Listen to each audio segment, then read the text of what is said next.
I think that together, the film and ancillary tasks work well. In all three parts, we try to target our audience mainly through the use of character and our central idea. Our target audience is in the region of 16 to 24, as the characters in the film are teenagers who deal with things like bullying, and the people in our target audience could relate to that. The images are recognisable and related across all three products, which includes the film, with the poster image being taken in an area where certain scenes were filmed, and an unedited version of that picture is used for the review as well. Obviously, the main focus on the film is on the aspect of the timers, which is meant to attract our target audience, as there have been other forms of media who use this idea and have been successful. Examples of this would be one of the short films we looked at when dealing with issues of plagiarism with our film. 220 was a grand prize winner Virgin Media short that had the same idea of someone being able to see timers that indicate how long people have left to live.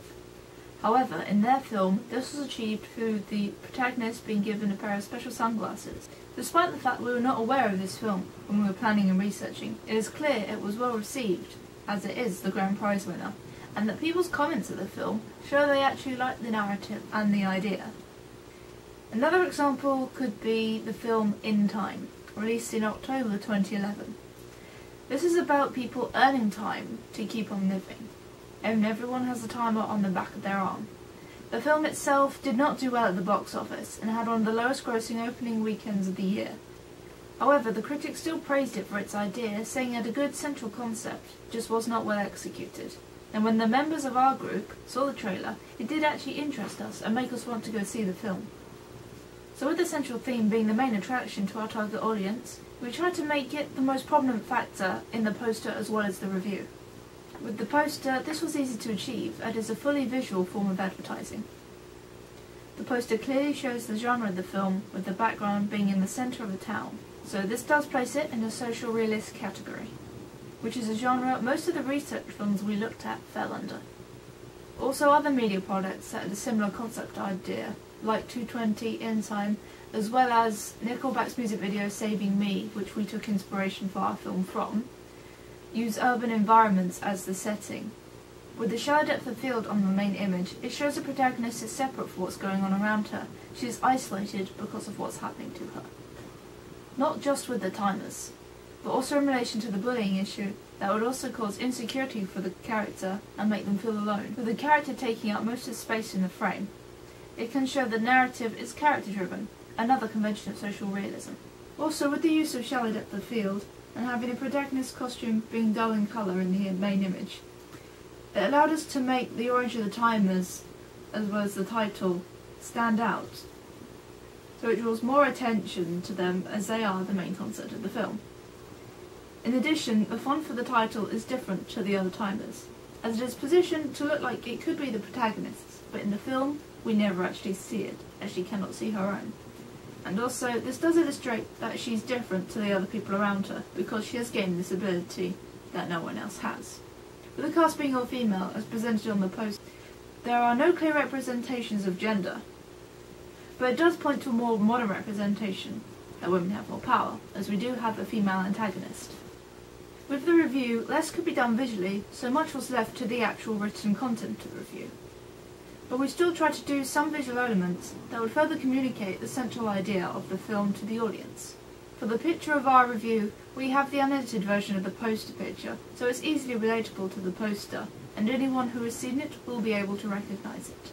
Also, the title of the film itself in the review helps to communicate our central theme, as we chose to present it in a certain way, with it representing the timers that you do see in the film. In the actual body of the text, we did try to review it honestly, and did base some of what we say on audience feedback.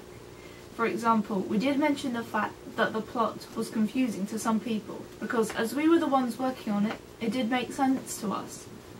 But to a new audience that had no other knowledge of our film, it was presented as quite confusing. Also in our review, we do mention the visuals a lot as being the strongest feature of our film, especially in relation to the timers, rather than the green screen scene that we used, which is something reflected in the poster, as we decided to add an award for our film, for best editing above the production block. So again, we're continually trying to attract the audience with the basic concept through the visuals. The layout and house style of this review was taken from Little White Lies in order for it to fit the style of the magazine and appeal to the consumers who actively buy this, with a fair percentage of them being in or just over our target audience range. So we had to make sure it was in keeping with the style. When putting the ancillary products into marketing, mainstream marketing would be something that would be difficult to do with us being low-budget filmmakers, but it is possible to achieve.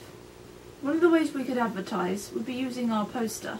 We could advertise it in magazines that our target audience would read. However, due to having very little budget, the only thing that we could really be able to afford is the insert. The Little White Lies review will provide some advertising in a way, as there are members of our target audience that read this magazine, with 34% of the readership being aged 18 to 24, which is within our target audience, and 51% of the magazine readers being 25 to 35, which is just over our target audience. One of the best ways to advertise would be for us using social networking and setting up groups, as we could easily spread the ancillary tasks with our target audience, so as links to the online versions of Little White Lies, as the review would be published in that magazine. With having this link to our target audience that will enable us to communicate with them, we do have the possibility of organising local screenings to help build up publicity. Also, for the main exhibition of our film, we could get it screened at film festivals, which would also enable us to show the poster at the cinema. So overall, I think they work well together, they're easily linked with the use of visuals, and if they were used in actual marketing, I think that they would provide a good amount of people who want to view our film.